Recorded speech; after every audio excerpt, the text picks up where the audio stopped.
So good good morning friends. सभी को मेरा मृदुल प्रणाम और आशीर्वाद। आज हम लोग एक ऐसे रूब्रिक्स को देखने जा रहे हैं जो हम लोगों के ज़िंदगी में अक्सर हम लोग तो खुश रहते हैं, प्रसन्न रहते हैं, उल्लासपूर्ण रहते हैं। और अभी होली का मौसम आ रहा है तो उस समय में और भी ज़्यादा उल्लासित हो जाते हैं और अत्यधिक उल्लास हम लोगों के होता है। तो ये जो है एक फीलिंग्स है जब जिसका कि हम अक्सर चीयरफुल या से रिलेट करते हैं।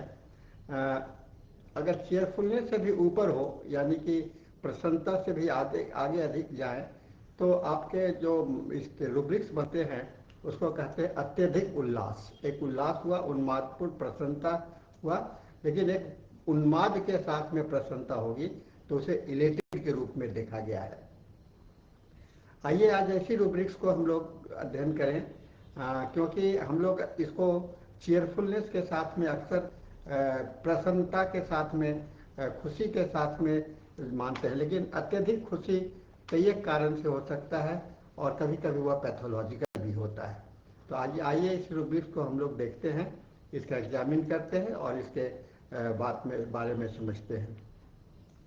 जैसा कि शब्द हम लोग देखें इसका पहले, इलेटेड शब्द लैटिन शब्द इलेटस से बना है, जिसका अर्थ होता है ऊपर उठाया गया, ऊंचा किया गया, उत्क्षिप्त। और इसका मूल क्रियापद है इफरे, जिसका अर्थ होता है ऊपर उठाना। तो इलेटेड का मूल भाव हो गया मन की अवस्था का सामान्य स्तर से ऊपर उठ जाना।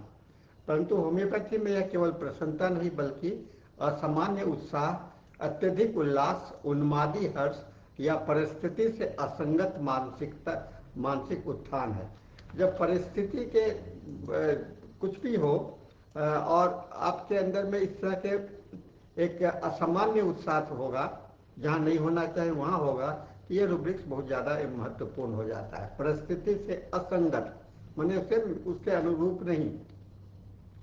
और केंट की पोएट्री में इलेटेड एक महत्वपूर्ण मानसिक मेंटल जनरल में है और वह उस मानसिक स्थिति को दर्शाता है जिसमें रोगी अत्यधिक प्रसन्न दिखाई देता है, बिना कारण अत्यधिक उत्साहित रहता है, स्वयं को विशेष या भाग्यशाली अनुभव करता है और सामान्य से अधिक आत्मविश्वासी हो जाता है और कभी कभी आध्यात्मिक और धार्मिक उन्माद प्रदर्शित करता है।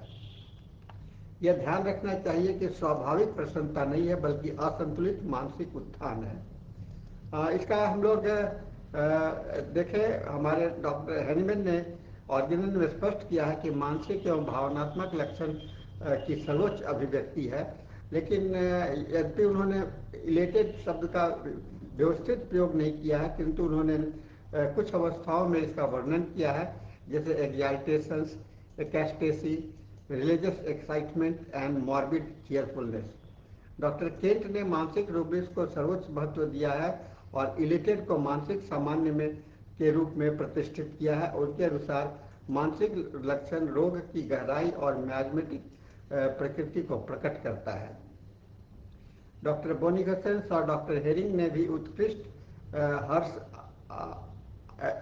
धार्मिक उन्माद एवं उत्साहपूर्ण मानसिक अवस्थाओं का वर्णन किया है।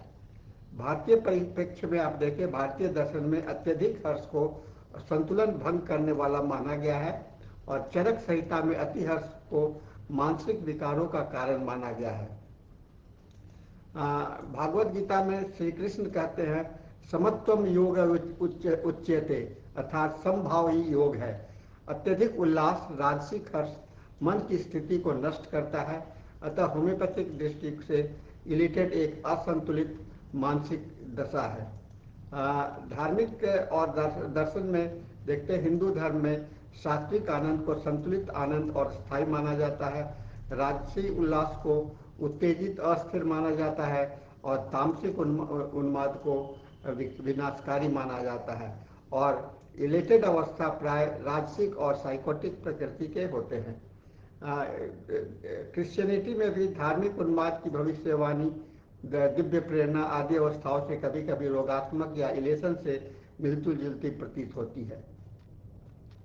मनोवैज्ञानिक विश्लेषण करें तो आधुनिक मनोविज्ञान में इलेशंस निम्न अवस्था में पाया जाता है: mania, hypomania, bipolar disorder, substance intoxications में। इसके प्रमुख लक्षण है अत्यधिक बोलना, नींद की आवश्यकता कम होना, भव्य विचार, ग्रैंडियोसिटी होगा, जोखिमपूर्ण व्यवहार होगा, अति सक्रियता होगा। और होम्योपैथी में यह केवल रोग का नाम नहीं बल्कि व्यक्ति की संपूर्ण मानसिक संरचना का संकेत होता है। क्लिनिकल विशेषण विशेषता: चेहरा चमकता हुआ, नेत्र चमकीले होंगे, आवाज तेज होगा, तीव्र गति से बोलना, अचानक योजना बनाना, स्वयं को महान समझना। किंतु गहराई से अगर देखेंगे तो भीतर वह असुरक्षा होगा, अवसाद के साथ में अल्टरनेट होगा और शारीरिक थकावट होगी। पेशेंट की आवाज़ होगी, मैं बहुत महान कार्य करने वाला हूँ, मुझे नींद की आवश्यकता नहीं, सब कुछ मेरे नियंत्रण में है, मैं बहुत खुश हूँ, दुनिया बहुत सुंदर है। हमें इसे आवाज़, चेहरे के भाव और परिस्थितियों का मूल्यांकन करना चाहिए। इसका संबंधित रूब्रिक से तुलना करेंगे। चेयरफुल जो होगा सो स्वाभाविक प्रसन्नता है और एग्जाइटेशन अत्यधिक तीव्र, कभी कभी धार्मिक उन्माद होता है। मैनिया अनियंत्रित, हिंसक, विनाशकारी होता है। और डेलीजन ग्रैंडियोर स्थायी मिथ्या विश्वास है। इलेटेड केवल भावनात्मक उत्थान नहीं बल्कि भ्रम उत्थान है, इसमें भ्रम कोई आवश्यक नहीं है। माइग्मा देखेंगे। माइग्मा स्वरिक माइग्मा रचनात्मक उत्साह शीघ्र समाप्त होता है। और साइकोटिक अहंकार, आत्मविश्वास, आडंबर, सिफिलिटिक उन्मादी उत्साह, विध्वंसक और ट्यूबरकुलर उत्साह एवं निराशा का अल्टरनेशंस। जो कुछ प्रमुख अवस्थियाँ आपने रिपोर्टरी में जाएंगे सिंथेसिस में, तो उसमें 42 दवाइयाँ हैं। इसमें से 6 दवा को मैं अभी वर्णन कर रहा हूँ: agathis australis, viscum L, sulphuric acid, coffea cruda और ओपियम प्लैटिना।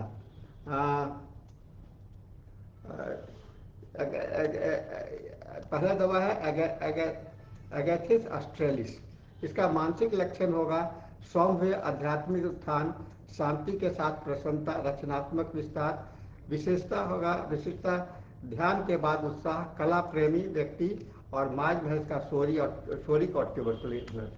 विस्कम एल्बम मानसिक लक्षण अचानक उल्लास, अवसाद के साथ अदल बदल और तांत्रिक उत्तेजना। शारीरिक और संकेत उच्च रक्तचाप, हृदय रोग और तांत्रिक जन्य पीड़ा। माज इसका साइकोटिक होगा। सल्फ्यूरिक एसिड जो होगा सो आपको मानसिक अवस्था, शीघ्रता, उत्तेजित उल्लास और भीतर से कंपन। विशिष्ट वाक्य होगा मुझे जल्दी करनी है।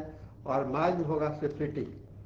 कॉफिया क्रूडा ये अत्यधिक खुशी से अनिद्रा, उत्तेजना, तीव्र संवेदनशीलता और संकेत अच्छी खबर के बाद नींद गायब हो जाती है। ओपियम मानसिक लक्षण स्वप्निल प्रसन्नता, कष्ट के बाद के प्रति उदासीनता और दर्द का कम अनुभव। माज इसका सिफिलिटिक नार्कोटिक प्रभाव है। प्लैटिना ये अहंकारी उल्लास है, दूसरों को तुच्छ समझना, श्रेष्ठता का भाव। और माइल्ड जो है सो साइकोटिक सिफिलिटिक है। रोगी को केस टेकिंग में पहचानने के लिए हमें कुछ सवाल करने चाहिए, जैसे क्या यह खुशी परिस्थिति से अधिक है, क्या यह अवसाद के साथ बदलती है, क्या इसमें अहंकार है, क्या अनिद्रा है, क्या धार्मिक उन्माद है इत्यादि।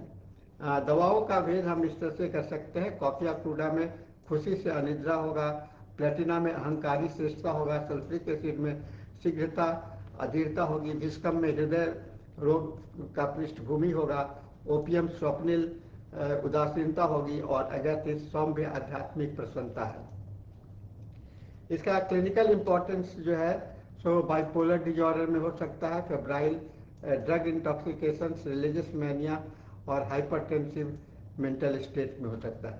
मैं जो बता रहा हूँ ये अवस्था क्लिनिकल है, इसके अलावा भी आप जनरल अवस्था में इसका यूज कर सकते हैं। इलेशंस को हमें सदैव रोगात्मक नहीं समझना चाहिए, परंतु जब परिस्थिति से असंगत हो, रिपीटेड हो, विनाशकारी हो या माइग्मेटिक पृष्ठभूमि दर्शाए तो इस रूब्रिक का एक सर्वोच्च मानसिक सामान्य बन जाता है।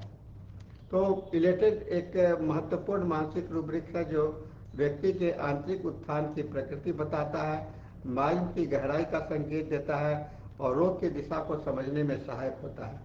और सही दवा चुनने के लिए आवश्यक है कि ये इलेटेड की गुणवत्ता को समझना, उसकी अवधि का कारण जानना और उसके साथ आने वाले शारीरिक संकेत को पहचानना, रोगी की संपूर्ण व्यक्तित्व संरचना को देखना और सच्चा होम्योपैथिक चिकित्सक संतुलन और उन्माद के बीच अंतर पहचानता है। जहाँ समत्व नहीं वहाँ रोग का बीज नहीं। तो साथियों, आपने देखा कितना महत्वपूर्ण रूब्रिक्स है ये हम लोगों का, और इसे समझ करके हम लोग